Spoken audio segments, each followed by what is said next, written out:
한동훈 대표가 지금 김경수 전 지사 복권해주는 것에 대해서 반대한다라는 뜻이 여기저기에서 이제 전해져 나오고 있죠. 그리고 오늘은 안철수 의원도 반대한다는 입장을 밝혔더라고요. 그러니까 뭐 기본적으로 어떤 기조가 왜 반대를 하는가에 대해서는 반성하지 않고 있다. 그리고 뭐 민주주의를 어떤 획책하는, 어떤 훼손하는 어떤 이런 댓글이라든지 이런 부분에 관여를 한 것이다라는 부분인데요. 뭐 김경수 지사가 저는 대법원 판결에 대해서 유죄 판결이 났기 때문에 본인은 인정하고 싶지 않겠지만은 어찌됐든 대한민국 사법체계에 대해서 유죄가 인정된 겁니다. 네. 저는 그 부분에 대해서는 뭐 다시 한번 국민들께 앞에 나서실 때 뭐 사과를 하시는 게 좋지 않을까 생각이 들고요. 그렇지만 지금 국민의힘에서 한동훈 대표라든지 안철수 의원이 이거를 얘기를 하고 있듯이 무슨 반성을 하지 않아서 복권하면 안 된다. 그럼 이제까지 문재인 정부에서 박근혜 대통령 반성하셨나요? 사면 복권하기 전에? 이명박 대통령도 마찬가지였어요. 본인이 잘못했다고 생각하지 않고 계세요. 그러면 우리가 지금 정치권에서 이루어지는 사면권에 대해서 저는 개인적으로 사면이나 복권에 대해서는 안 해야 된다고 봅니다. 네. 대통령이 되더라도 대통령이 이런 것을 은사적으로 베푸는 것은 옳지 않다고 보지만 하는 것이라면 정치권에서 하는 이유가 뭐겠습니까? 딱 한 가지 뭐 통합을 위해서 국민 통합을 위해서 한다고 하지 않겠습니까? 근데 거기에 대해서 예를 들어서 뭐 반성을 하지 않았기 때문에 국기문란 선거 사범이기 때문에 안 된다. 그럼 이번에 같이 원세훈 전 국정원장은 뭐 했었나요? 그분 제가 찾아보니까 국정원 댓글 부대 운영해가지고 그거 유죄로 인정받았습니다. 그러면 이런 것들은 다 그냥 넘어갈 수 있는 건가요? 왜 김경수 지사에 대해서만 이것을 반성하지 않는다고 반대를 하는 것인지 저는 이 부분은 맞지 않다고 봐요. 아니 이거는 또 다른 것과 달리 선거 여론을 조작을 한 거예요. 다른 일반 뭐 그런 것하고는 다른데 그래서 저도 이 사면 복권까지 하는 거 저도 반대합니다. 왜 그러냐면은 지난 2017년 대선 때 일어난 일이잖아요. 그렇죠. 그런데 이거 불과 5년, 10년 후에 본인이 이렇게 하면은 지금 복권 논란이 되는 게 다음 대선에 출마할 수 있다는 거지 않습니까? 네. 그러면 한 번 거치고 두 번째 거치는 대선에 그 직전 대선에서 여론 조작을 하는 혐의로 대법원 실형을 선고받은 사람이 그 다음 대선에 직접 나가게 되는 거예요. 그러면 그것은 공정성의 측면에서도 맞지 않는 거고. 네. 그리고 실제로 안철수 의원이 저렇게 이야기하는 것도 안철수 의원은 본인이 피해를 봤다고 맞습니다. 생각을 하거든요. 네네. 2017년에 출마를 했어요. 네. 안철수 후보가 3등 했습니다. 네. 그리고 홍준표 2등하고. 네. 그런데 문재인 후보가 1등을 했는데 그 과정에서 여론 조작이 일어났다는 이야기고. 네. 그리고 본인이 피해자죠.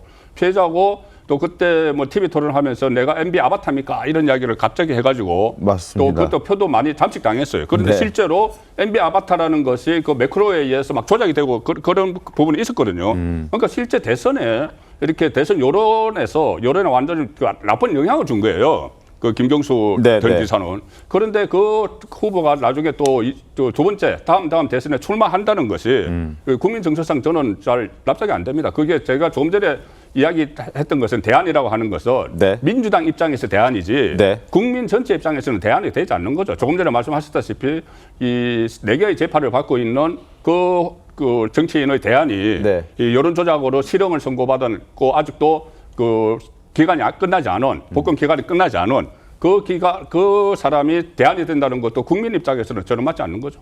알겠습니다. 자, 지난 대선 때 안철수 의원 목소리 한번 들어보겠습니다. MB 아바타라고 했던 그 대단히 유명한 멘트죠. 그때 한번 목소리 한번 들어보겠습니다. 제가 MB 아바타입니까? 어떻게 생각하십니까? 한간에 그런 말도 있죠. 민주당에서 저를 MB 아바타라고 그렇게 소문을 유포를 시키고 있는데 그걸 좀 막아줬으면 좋겠다. 그렇게 부탁도 드린 적이 있는데 지금도 이제 퍼뜨려지고 있습니다. 이 사람은 오히려 형이 너무 적어요. 민주주의를 완전히 파괴한 중대범죄 아니겠어요? 만기 출소해도 모자랄 정도여서 복권 안 된다. 저는 안 된다. 합니다. 네. 그게 민주주의 원칙을 지키는 거고 다시는 이런 여론 조작 사건이 없게 만드는 그때나 지금이나 안철수 의원의 생각은 변함이 없는 것 같습니다. 그리고 김경수 전 지사를 복권시켜주지 않아야 한다라고 주장하는 측에서는 반성하고 있지 않기 때문이라는 목소리도 함께 내고 있습니다. 2022년 2년 전 특별 사면을 받았을 때도 받고 싶지 않은 선물이라는 표현을 썼었습니다. 그때 모습 보겠습니다. 대법원이 내린 판결에 따라 제가 감내해야 될 몫은 온전히 감당하겠습니다. 하지만 법정을 통한 진실 찾기가 벽에 막혔다고 그렇다고 진실이 바뀔 수는 없습니다. 저희 결백과 진실을 밝히기 위한 노력은 여기서 멈추지만 무엇이 진실인지 그 최종적인 판단은 이제 국민들의 몫으로 남겨드려야 될 것 같습니다. 홍준석 대변인, 당시에 여론 조작으로 민주주의를 파괴한 중대 범죄자가 너무 영웅 행세하는 것 아니냐 이런 지적들도 있었습니다. 저 목소리를 들은 국민들 사이에서는. 그러니까 이제 사면하기 전의 상황과 네. 사면한 이후에 지금 복권을 앞둔 상황과는 사실 똑같지는 않습니다. 네. 왜냐하면 사면은 뭐 반성하고서 반성을 전제로 사면하는 건 아니거든요. 그런데 일단 사면을 했단 말입니다. 그런데 사면을 한 뒤에도 김경수 전 지사는 자신이 한 일에 대해서 인정하지도 않았고 뭐 사과하지도 않았습니다. 그런데 사면했는데 인정하지 않았는데 그러면 그 다음에 복권까지 또 해줘야 되느냐? 그래서 대선으로 가는 길까지 네. 열어줘야 되느냐? 그런 지적들이 저는 있죠. 이거에 좀 상황이 다르다 생각하고요. 왜 김경수 전 지사가 그러면 저렇게까지 인정을 하지 않는 것일까? 저는 대선을 염두에 두고 있기 때문에 그렇다고 생각합니다. 네. 그것을 인정하는 순간, 내가 선거에 개입했다는 것을 인정하는 순간 어떻게 대선에 나오겠습니까? 그 다음 대선에. 네. 그러니까 끝까지 안 하고 버틸 수밖에 없는 거죠. 그러니까 이제 딜레마에 빠지는 거죠. 네. 그런데 이제 인정을 안 하면 진영의 지도자는 제가 보기에 될 수 있습니다. 그것을 믿어주는 네, 자기 네. 진영의 자기 지지자들만 가지고서 어느 당의 이제 후보가 될 수는 있겠죠. 그렇지만 대한민국의 사법 체계 전체를 부정하고 그런 상황에서 과연 국가의 지도자가 될 수 있느냐? 저는 그래서는 안 된다고 생각합니다. 알겠습니다. 자, 박상수 변호사, 박상수 이제 국민의힘 대변인이죠. 이런 식으로 복권 카드를 써서는 이건 뭐 협치 신호로 볼 수는 없다라는 주장을 박상수 대변인은 하고 있습니다. 들어보겠습니다.